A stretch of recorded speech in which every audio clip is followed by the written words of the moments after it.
Good evening, everyone. Welcome to our viewers from Hampstead Garden Suburb Synagogue, to our viewers from Woodside Park Synagogue, to our viewers from the United Synagogue, to our viewers from Anglo Jury, to our viewers from across the world.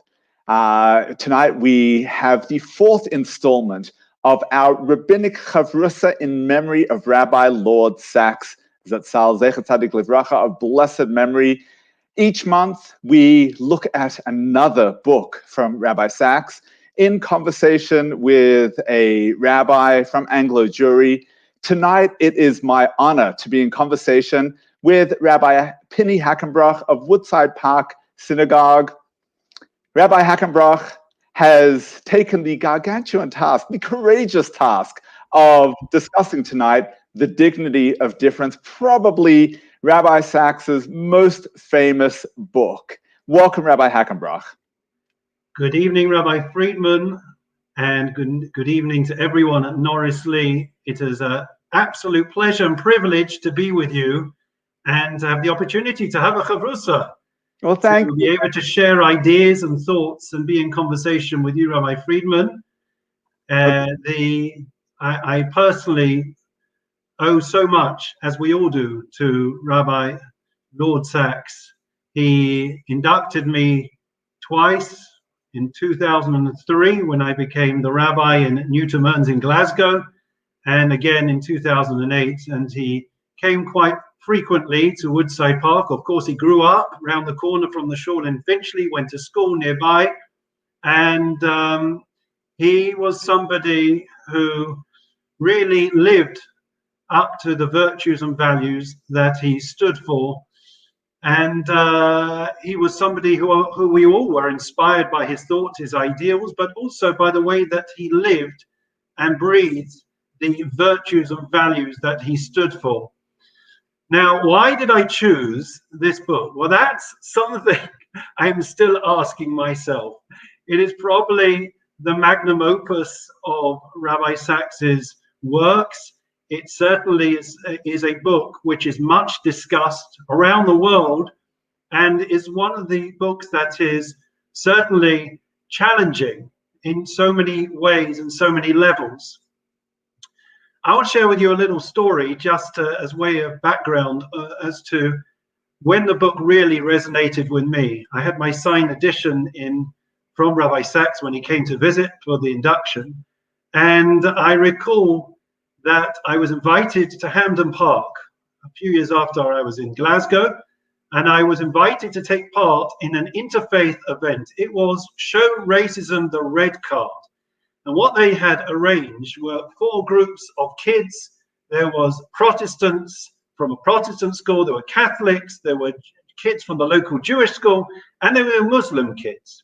And the idea was that they would get together once a week, hear an idea from a faith leader, and then they'd be able to play football together and be able to get on. And I volunteered to take part on the first week.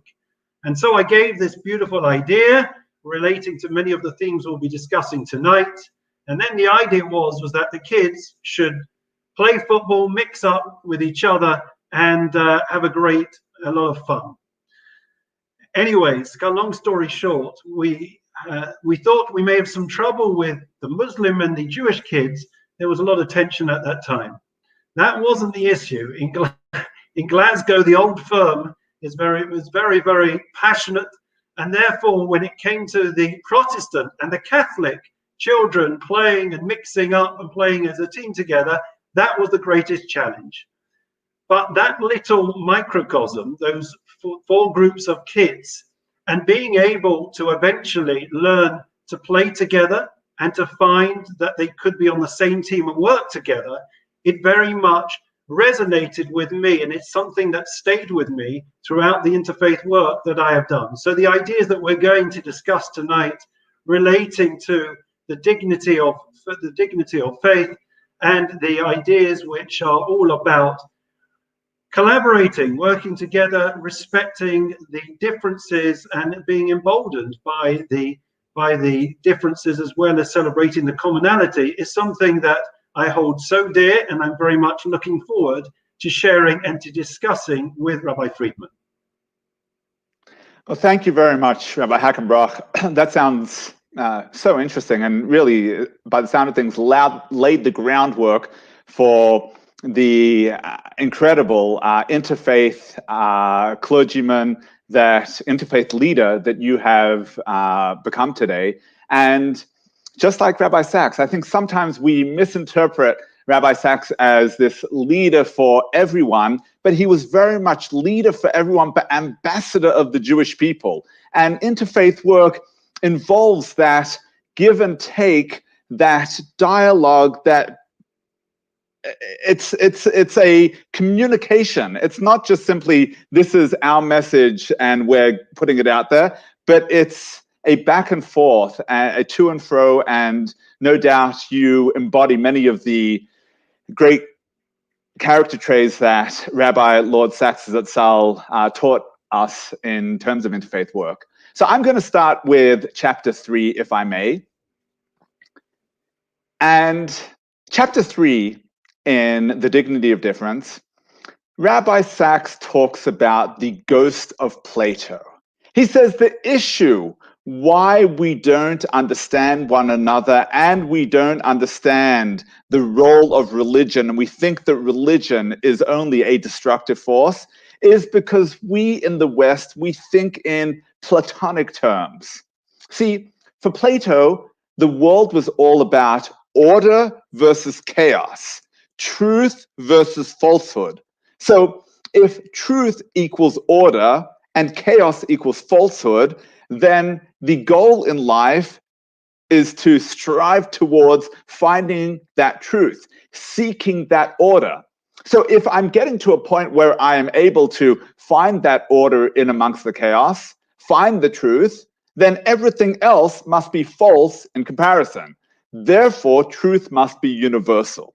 If we come with that attitude, then we're liable to problems, because it means that only my truth that I have found can be ultimate for everyone.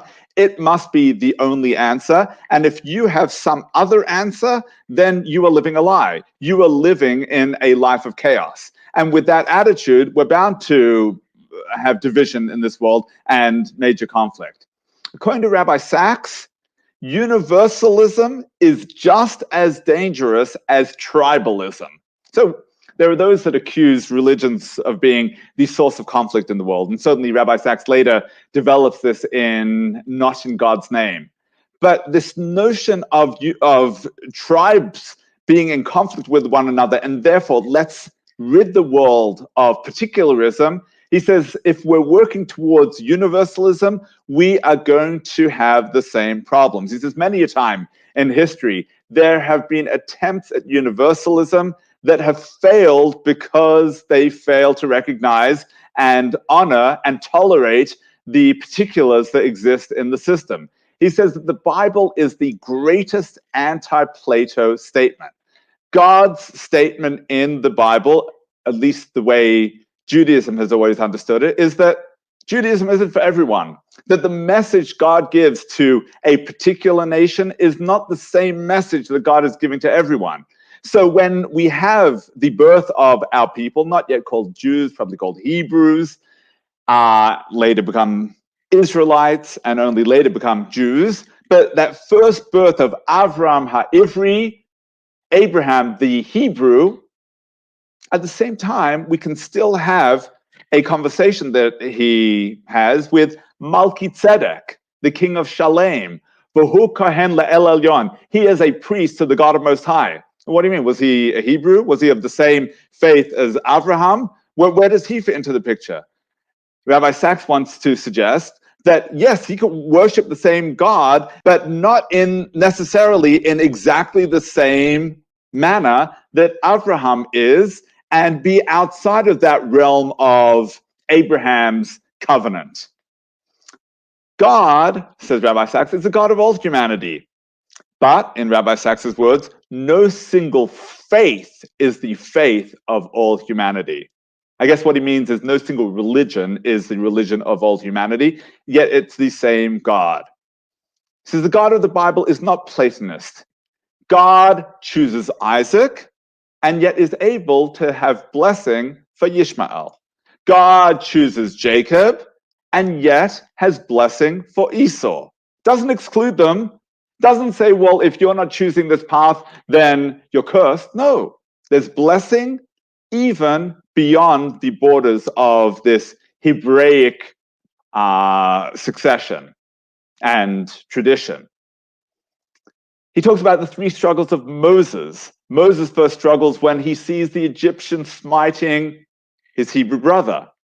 There's another struggle when he sees the Hebrew brothers fighting amongst themselves. And then there's a further struggle when he sees something completely external to him, the shepherds of Midian attacking the Midianite girls, one of whom later becomes his wife, Zipporah. These are struggles that are all part of our tradition, struggles that come from outside that attack us, struggles within our community, and struggles that are external to our community, all of which are our concerns. But unless we are able to distinguish between each of these struggles, we can't understand this system that God has in place of particularism and universalism, both of which are integral. Now, he says we learn universalist kindness by means of particularist kindness. Here's an example he gives. He says, it's very important to look after the children of the world, but you can only truly appreciate the role of a parent and the needs of a child by being a parent yourself. When you are a parent, you're able to understand the needs of parenting and the needs of a child in terms of having parents. It's only through a particularist personal model that I'm able to understand how to deal with others in the same situation, in that same model. He says Passover, Pesach, is not only our festival of freedom, but it's also the festival where we remember what it's like to be a slave. That's important. We can't appreciate the suffering of the other unless we're constantly reminding ourselves what that means, how we ourselves experience that. Not just looking at it as, okay, they must be suffering. How must they feel? No. We need to remind ourselves, we had that feeling. How did it feel? Each generation, one must think of oneself as if you yourself left Egypt. What does that mean? We know the Pesach Seder begins with Poschem B'Gnus. We start with the suffering. We don't go straight to the bliss and wonderful part of the story, the freedom. No, we start by trying to remind ourselves with the maror, with the charosas that represents those bricks and mortar with which we built. We're trying to instill in our children that feeling of suffering. Only then can we empathize with someone who is suffering. He says that tribalism denies rights to the outsider, but universalism denies rights unless you are prepared to convert and become an insider. He gives countless examples of universalism that purported to be tolerant and yet could not tolerate Judaism. Antiochus during the Greeks wanted everybody to be Hellenistic. That was the tolerance. If we were all simply the same, we could tolerate. But it didn't work. The Roman Empire wanted everyone to be a certain way and ended up destroying the temple because that tolerance couldn't withstand, couldn't respect the particularism of Jewish practice.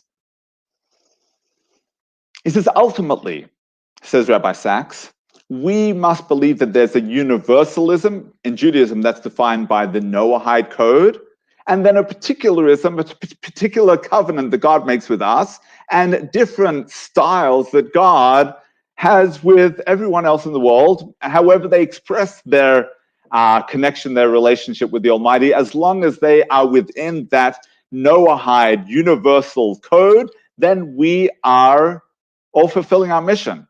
So just a personal note, the only thing that I struggle with is, of course, that the assumption built into that is our story, our narrative of Noahidism and a universal code that presupposes the particular covenant that God makes with Abraham. Our message is still something that's universalist, that we are now telling the world, well, there are things like you can't worship idols, you must believe in monotheism. Right? So pieces like that we have to still be very careful about, that I wonder what Rabbi Sachs would say in terms of conflict between Noahidism and certain other religions and practices. Rabbi Hackenbroch, I welcome your thoughts. Thank you. So are we moving on to chapter 4, or are we? Well, do we want to spend a couple of minutes discussing some of the ideas? Sure. So do you want to start us off, Rabbi Friedman? Well, from those ideas, I mean, I've thrown out a question now, I guess, about Noahidism as a particularist way of viewing the world. What would you think Rabbi Sachs would say about polytheistic religions? I mean, clearly he's comfortable with the Abrahamic faiths. He speaks about that often throughout his books. In your experience in interfaith work, what do you make of the polytheistic religions? Well, the interesting thing is, and I'm sure we'll come to this later, he didn't differentiate regarding the polytheistic faiths. He didn't actually discuss that when there was this whole controversy and debate. So I would presume he incorporates it as along with the other faiths. He didn't make any distinction. But we have the covenants, which you've already touched upon, the Noahide covenant, which all peoples are a part of. And then we have what we have, which is afterwards, subsequent to that, the Abrahamic covenant, which we are a part. So each faith, from Rabbi Sachs's perspective, has its covenant, has its own unique place and relationship with God. And there are seem to be different ways between reaching God and each particular nation. Bearing in mind, of course, that I think the analogy that he gives somewhere in the book is the idea of a parent and a child. You know, if you ask the child says, "Do you love me, mummy?" And then the mother will say, "I love you. Of course I love you. You're everything to me." And the next child comes along and will say, "What about me? You love him, and what about me?" And the mother will say, "I love you absolutely." So one is not at the expense of the other. And the same way that Rabbi Sachs says that we are the children of God, Avinu Malkeinu, our Father, our King, Avinu Shebashamayim, our Father in heaven. So therefore, there is this idea that each of us has built a relationship with God according to our needs in our own unique way, the same way that we would build a relationship with our own children, depending on their needs and their characters. I think one of the ways that I have, in grappling with some of what we consider traditionally the polytheistic religions, and certainly Rabbi Sachs, doesn't necessarily address it, but one of the ways that I have been able to sort through it is Alan Goshen-Gottstein brings in as an example the whole controversy around the Indian wigs, for the Shaitel crisis. Are we allowed to use wigs that were presumably, and I know that England played a strong part in that, in the research there, that were part of rituals. So Goshen-Gottstein, he suggests that, well, wait a sec, are we even certain that it is polytheism? There is a God that Hindus believe in, and there are other pieces that, the same way that we have been able to navigate Christianity through the notion of shittuf, of partnership, and be able to land, at least in Ashkenazic literature, in a place that says, well, maybe it's not really polytheistic, maybe it's monotheistic, but just not for us. Goshen Gottstein says that probably there's no reason why the same principles couldn't apply to other religions, such as Hinduism. But that's obviously a whole different discussion. So without further ado, I'm going to give you the floor to do chapter 4. Just beforehand, just to add on to what you were saying, Rabbi Friedman, I think it was the Meiri, I know we're short on time, but I think it was the Meiri who said that he considered idolatry as a moral error rather than a theological error. And therefore, there was this idea that this may be the conduit for me to reach God, but there's no prohibition for non-Jews to use idols to reach God. As long as they are reaching God and believe in God, then that would not, that they would still be part of the nations and the children of God in serving the same God as ourselves. Just to add on to what you said. Very Thank you. Fascinating. So we move on now to chapter 4. Chapter 4 follows on from Rabbi Friedman, and it's the idea of the imperative of responsibility. And I think it's important, just to start off very briefly, in bearing in mind the backdrop. We always have to look at the books in the backdrop and timescale in which they were written. So we're dealing with, this was in the aftermath of 9/11, 2001, and there was, of course, huge upheaval and political insecurity. And Rabbi Sachs is wondering, with all the terrorism and the upheaval, where did this insecurity come from that gave rise in turn to the political and the religious extremism? I think in that year there was the rioting in Paris, there was a rioting in Britain, and there were shuls being burned across Europe, amongst other things, as well as Palestinian suicide bombings. So there was tremendous insecurity, if we bear that in mind when we start considering what Rabbi Sachs is going to talk about. So again, where did this insecurity come from? So he said that in part it comes from the sheer pace of the technological, the cultural, and the economic transformations. If we consider the 20th century, the changes that we witnessed were simply unprecedented. At the beginning, flight was a dream, and then, of course, we know, we ended up by putting man on the moon. And he quotes Maimonides. Maimonides, he says as follows: man in his nature isn't capable of abandoning everything that a person has become accustomed to. In other words, we can adapt, but it takes a lifetime, or it takes much longer for us to be able to learn and change completely, to transform ourselves. And the illustration that Rabbi Sachs brings is that we find that in Egypt, after 210 years, we were able to leave Egypt in one day. But it took 40 years for us to be able to make that transformation and adaptation in ourselves to be able to move into the promised land. And if I may add on to that, that is one of the resistance that we find with the spies, that they didn't want. They didn't feel that we could cope with the changes that would come about from the utopian existence of the manna and the desert with the clouds of glory to plowing and working in the land of Israel. So what Rabbi Sachs is saying, and he goes on to discuss, is the idea that the world outside is changing much faster than our emotional responses. And that, of course, makes us all feel rather threatened. And if we consider it, change has become systemic.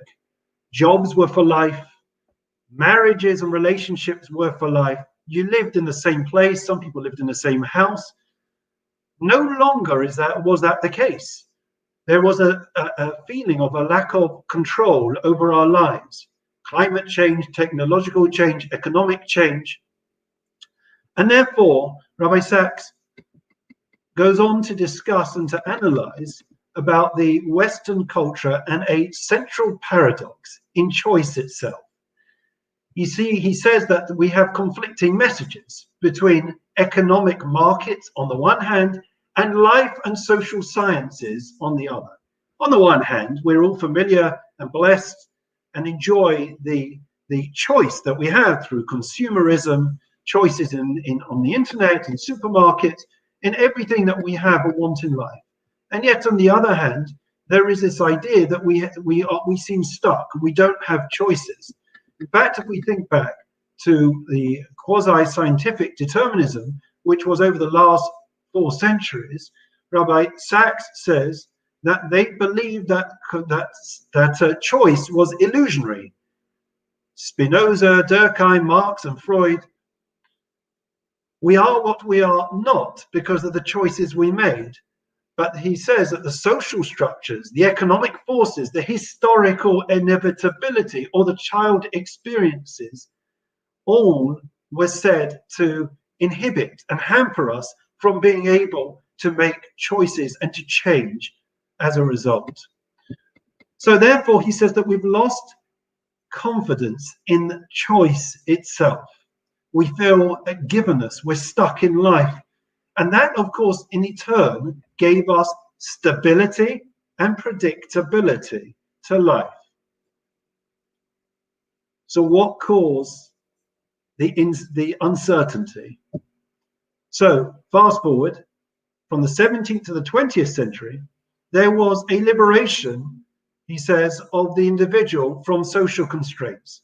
We went and were transformed from feeling fate to choice, from community to society. Huge quick changes occurred and nothing was seen to confer meaning on our lives. Lives became lifestyles, relationships became transitionary, and jobs became contracts. Consumerism was the buzzword. You may recall that they had that t-shirt, the one who has the most toys is the one that wins. And therefore, it was, as Bauman points out, and quoted by Rabbi Sachs, that we went from a phase of pilgrims to being tourists, from society to becoming less like home and more like a hotel. We weren't connected to anything. Nothing was enduring beyond the self. Oscar Wilde, he said, defined the cynic as knowing the price of everything and the value of nothing. And as a result of everything becoming a market and a consumer domain, therefore everything could be bought, not just products, but services. And everything was outsourced. You have life coaches, you have personal trainers, everything was being taken over by the consumerism in which we lived. And in fact, I remember Rabbi Sachs, when he came to our shul, discussing this, the value of things as opposed to the price of things. And he said that he joked that there is even an outsourcing of thinking in our generation. And therefore, we valued less things that were truly of value. Relationships, we weren't interested in long-term relationships. We weren't interested in being told whether things were good or bad. And we outsourced most of what matters. There was a losing of sovereignty in our own lives. And therefore, when things would go wrong, we would feel a lack of control. It wasn't up to us. We didn't have a personal moral responsibility. Rabbi Sachs, in the second half of this chapter, fascinatingly goes on to discuss about morality and how that the Jewish take on morality can be of benefit in addressing these concerns. He says as follows. He said that 4,000 years ago, there emerged a very different concept of human life, that humans were not powerless in the face of the impersonal, that we could create, as we have done, families, communities, societies, and the ideals of love and fellowship and trust place the individual in the context of being valued, not for what they have, but for what the individual was. To value the we as well as the I. And therefore, in morality, he said, empowers us to humanize fate, which is locating the source of action in ourselves. It restores the idea of responsibility. It removes the randomness of life. Decisions that we take make a difference to everyone. Now, religious communities in which these values are sustained, not exclusively, because he admits that in philosophical systems it's also found, but what religions offered was not just something which philosophical systems saw in the abstract, but for religious faiths, it was the ideals that were embodied in life, in the lives of a community. And therefore, as Western culture chose to consciously or subconsciously dissolve the values and virtues that gave meaning to life, faith became the counterpoint to them, a form of a protest against its values. So the question which he addresses is, how do we live with moral difference, which is what we have, and yet sustain overarching communities? If we think about it, even within the faith communities, be it Muslims, Christians, Jews, we have our differences of opinion about issues. Take abortion or cloning, there are differences within us. And yet he says that the key is that we have conversation rather than debate, listening with respect, valuing the opinion of difference. Debates, one side wins, the other side loses. But when we are engaged in a conversation, friends, there are no winners and no losers. We are all enriched by hearing the different perspectives. We make space for another's perspective. And therefore, he says that in conclusion, there is no way of eliminating the objective conditions that we find of insecurity in our day and age. But he did argue that having a moral vision will help us deal with it. Morality restores responsibility, and it makes a difference to our future. We know that the future lies in our hands. Global capitalization, he says, it's not a runaway juggernaut that's out of control and that we can't steer. We all have the capability to create a caring, equitable society. Rabbi Friedman. Thank you, Rabbi Hackenbroch. That's truly fascinating and inspiring summary of the thoughts that Rabbi Sachs expresses. One of the things that strikes me in what you've said is the choices that one makes, whether to simply fit into that mode of this is how it's been, this is how it's inevitably going to be, and saying, well, wait a second, let's steer that ship. We don't necessarily need to go down a path that we just have always been going down. There have been changes in the world, transformations in the world, and so that's going to necessitate transformations and new ways of thinking on our parts. In your interfaith work, have you found that to be the case, or how have you found that to be the case amongst various faith leaders? Are they thinking in different ways? Are those conversations able to find some sort of common ground, ways to communicate, ways to move the message forward without being in conflict for British society and beyond? It's a good question, and I'll be honest with you, it's a question that I ask myself very often. I think that the first thing to say is that the only way forward is to keep having those conversations, to keep a dialogue open, so that we are able, even if we don't agree on issues, and even when there may be conflicts in the Middle East, whatever it may be, that flare up, that cause ruptures in our own community, we are able, and we have done, to be able to pick up the phone and speak one to another. But I think that one of the things that we have experienced, and I was involved in a very powerful project you may consider. It's called the Near Neighbor Project.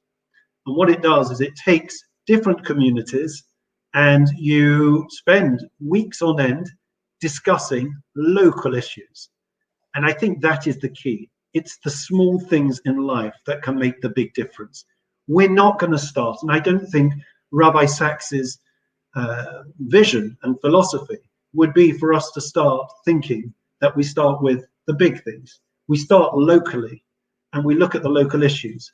And there is so much commonality and issues that we have from, for example, COVID, the different responses that we've had and they've had, and how we can cooperate and work together through the Barnet Multi-Faith Forum and other such forums, to be able to learn from each other and to cooperate and see how can we help you, or how we can learn from what your expertise. So that is the first thing. The second thing I think is social action, which I think does and has made a big difference. Involving, sometimes it's more about what we do than what we say. Sometimes if we leave aside the issues and we just get on and do stuff, I think that sometimes a lot of the stuff that's on the side gradually becomes less important, or we can manage to overlook it. We have to learn to love each other for who we are and to respect the differences. That's the only way. But I have to say, from my personal experience, I've found an open door. We in the aftermath of the rioting in America, I called on a Pastor Ghiazi, and we had between two communities an interfaith, which was exceptionally powerful. And just having those conversations, I think in itself was exceptionally powerful and meaning for both communities. And therefore, I think that we have to recognize these things. Rome wasn't built in a day. It takes a lifetime, and small steps will make a large difference. We actually call after you for that. These are things that didn't happen historically, and all new ground that you're breaking. So thank you for really ultimately protecting the safety and security of our people and British society generally, and really beyond the world. I see there are some good and big questions coming in the comments. Okay. So maybe we'll go off script a little and jump ahead to something that's on probably a number of people's minds. But just before we do, I do want to encourage our viewers, if you do have questions, please do post them in the Facebook Live comment section. We can see them and we will try to get to them. There is a question about dealing with different moral approaches from our communities to the Haredi community. But before we get there, let's talk a little closer to this book, to the dignity of difference between the differences between our communities and other faith communities. And like you mentioned, Rabbi Hackenbroch, when people had heard that this was the topic of conversation this evening, let's call it elephant in the room was version 1 versus version 2. So I'm going to, if I may, quote a couple of sentences, paragraphs that stirred up a little controversy in version 1 of the Dignity of Difference. And we can try and navigate where Rabbi Sacks was coming from, and how we feel about those comments, of course, with the greatest respect to Rabbi Sacks, one of the Gedolei Ador, greatest leaders of world Jewry of our generation.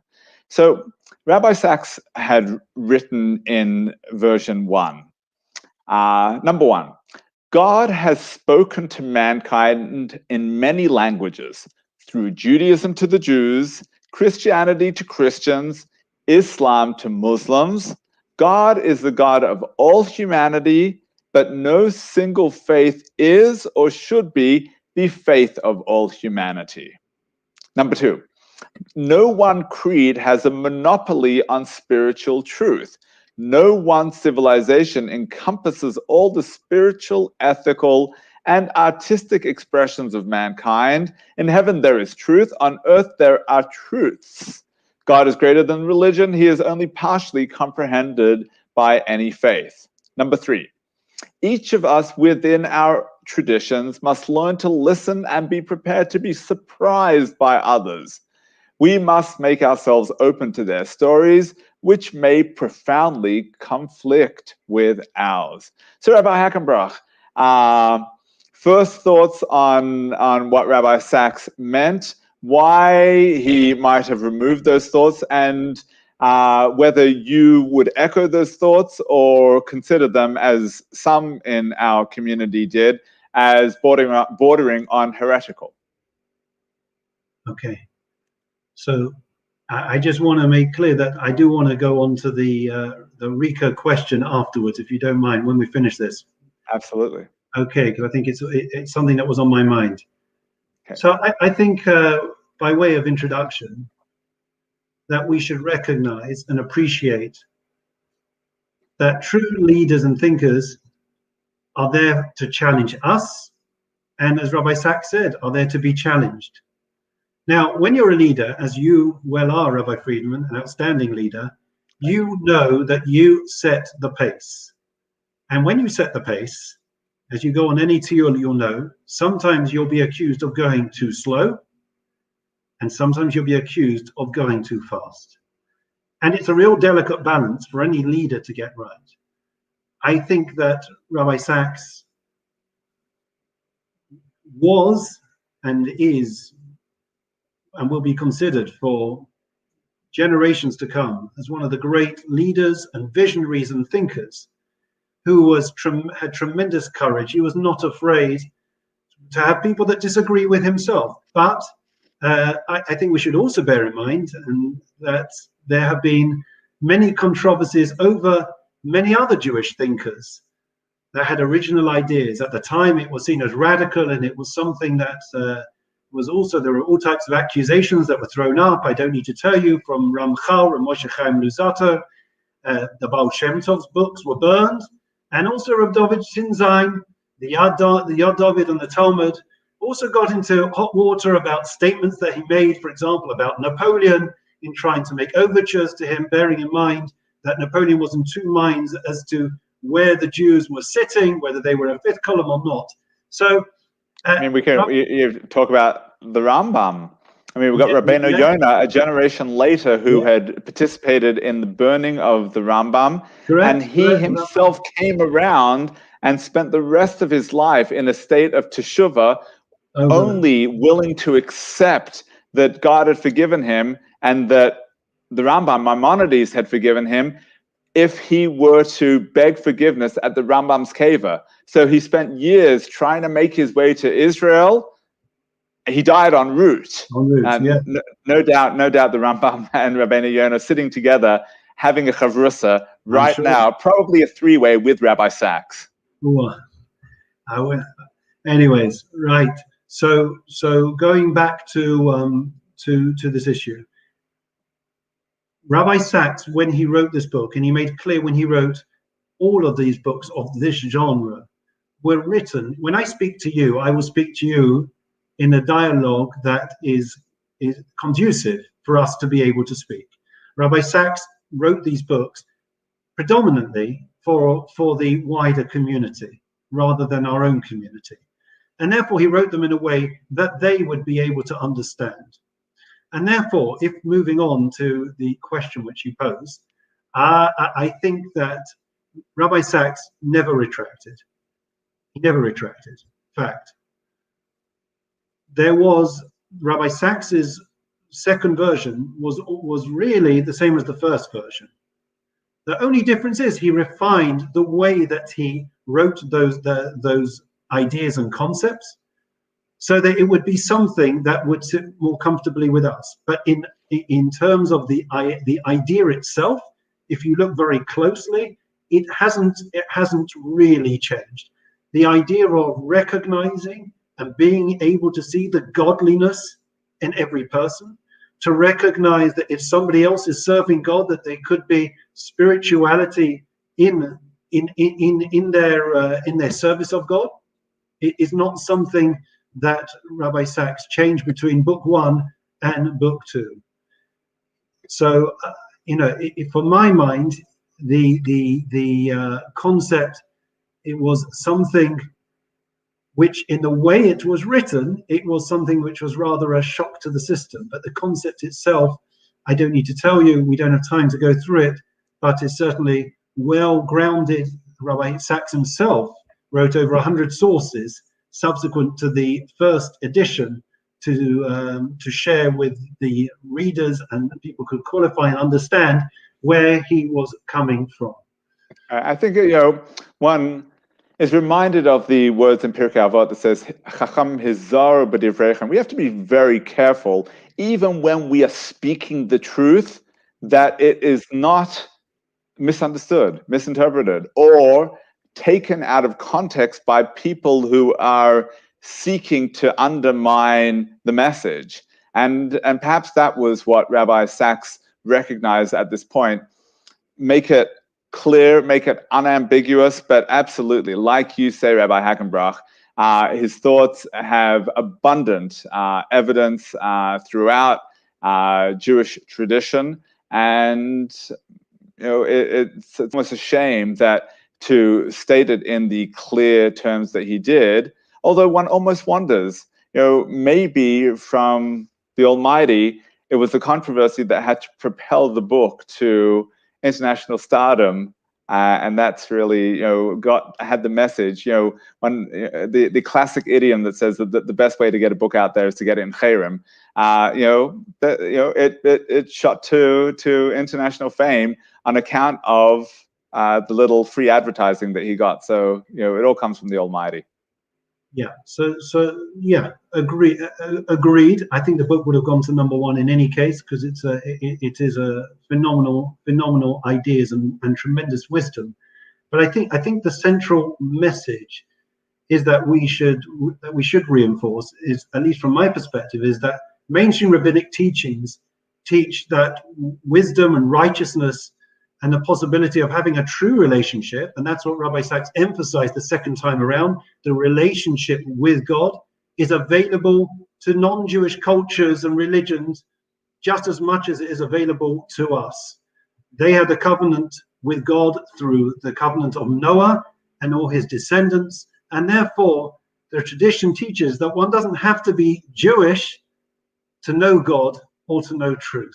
And so there are many routes to reach God and to attain truth in this world. We have ours, and they have theirs. So I just because of Chachamim hizaru b'divreichem, that we have to be very careful about the message that our viewers walk away with. I just want to share one idea to just fine tune, one traditional idea. Rabbi Yaakov Emden in the 18th century, he taught that, or he believed that Jesus set out to teach pagans about Noahidism. And that's why we have this emphasis in Christianity on the 10 Commandments. Obviously, it was 7 commandments, but there was a Bible, and the Bible had 10 commandments. And so at some point it morphed into it. But that was the message. And even the Rambam talks about how Christianity is there in order to create this notion of monotheism and messianism that the world now is aware of. So I know we are tight for time. You wanted to address one of the questions in the comments, and so please, if you'd like to read it out. And if I may, I'm going to just take a moment to thank Edward Howard, our community director at HGSS, in the background, doing a fabulous job of keeping the program together, and all the fantastic work you do, Edward, for Norris Lee. Edward, if you would like to flash Rika's question on the screen, and Rabbi Hackenbroch, if you'd like to read it out and speak to it. Okay, well, I'm hoping we can have a little conversation and a chavrusa. Chavrusa is, it's a two-way street, Rabbi Friedman. You're not getting off the hook. Of course, absolutely. Good evening. A lovely warm response and polite response. Good evening, Rabbis Friedman and Hackenbroch. How does your argument of a moral compass entrenched in halacha explain the current response and actions by certain segments of the Haredi society? Okay. So I want to start by stating the obvious. What is our reaction and our response as Jews, as human beings, but as Jews first and foremost, when we see these pictures, we hear these headlines. So of course, it should be that we are absolutely devastated, and any wrongdoing, any law breaking, we condemn in the strongest possible terms. That's point number one. But I think there is a second point, and that is the whole message of dignity of difference. And please come in when you want, Rabbi Friedman. Is the idea that communities used to be ghettoized, and then of course there was this multiculturalism, and therefore we are now trying to complement and bring out and become enlarged and emboldened by the sharing of our culture and ideas and strengths that we all have. And I think there is in certain sectors of our community the ghetto mentality, and the fact that we are not sharing and working together and living together. I think it puts up barriers. It leads to a lot of stereotypes, labeling, and we cannot help them. They clearly need our help. And I hope that one of the positives that will come out of this is that we should try to find ways and means, rather than just condemning, which is obviously point number one, but there needs to be hopefully an ongoing conversation, an inter-Jewish faith conversation and dialogue. Because if we draw up the bridge, we're not going to help anyone. And in fact, it was telling that it was after, I think it was the Jewish JLC, the Jewish Leadership Council, that they met with them, members met with them, I think members of your shul, and they sat down and they discussed about the issues. All of a sudden, they came up with 30 establishments that would put up signs that they're keeping the rules of COVID and everything else. A lot of it is because I think that they are very insular and not fully cognizant and appreciative of the issues of the day. There is never excuse. Halacha is quite clear. And personally, I have, behind the scenes with trying to work with other doctors, try to get that message through to segments of our community that are not listening. Well, thank you, Rabbi Hackenbroch. It starts from the top, but we have to lead by example, Rabbi Friedman, honestly. So I think, thank you. I think that, if anything, maybe this for me would be the elephant in the room that Rabbi Sachs perhaps doesn't address. As much as we talk about tolerance, there are going to be some red lines that we simply don't agree with. If there is a Sharia court, before we get to our specifics within the Jewish community, if there's a Sharia court that says if somebody steals, we chop off their hand, then we have to have the red lines where we say, no, that's not what we do in as Brits. If that's incompatible with our view of morality for British society. And I think that part of the conversation is stripping down within our various traditions what exactly are the core principles and what are things that have attached themselves to our societal norms in those various societies that might have worked wherever we were, but don't work, are unacceptable in British society, and be able to say, you know what? Some things got to go. Some things are unacceptable. It might have worked to cheat on your taxes back in Eastern Europe, where the government was out to put your kids in the army as the Cantonists did, and strip them of all their Judaism, and the only way around it was to be as avoiding as possible of government legislation. That's not acceptable for our British values, and we have to call out our brothers and sisters who are living in these archaic with these archaic values that might have been necessary for survival, but are absolutely wrong. And whether that's non-Jewish groups or Jewish groups, if it's beyond the pale, it's beyond the pale. Agreed. And there's no question about that. And I think a lot of it does come from the culture and the mindset that has been transferred when they came over to this country, and it stayed with them. And as much as their traditions are wonderful, clearly, you know, abiding by the law, contributing to society are essential. I think there is also a danger always when we have such a conversation of labeling everyone and tarnishing everyone with the same brush. And I think we should qualify that, you know, there are many outstanding organizations and many outstanding people that are adhering to the laws and keeping not just the laws of COVID, but, you know, the laws of in general. Absolutely. And I think that's an important point. But I think that once, you know, obviously we have to call a spade, but once we've done that, you know, I think that we have to go beyond that. We want things to change. Rabbi Sachs started by saying that where there is difference between faiths, then there has to be conversation rather than debate. So there has to be an ongoing dialogue and conversation. We used to have a bridge. It was Rabbi Pinter.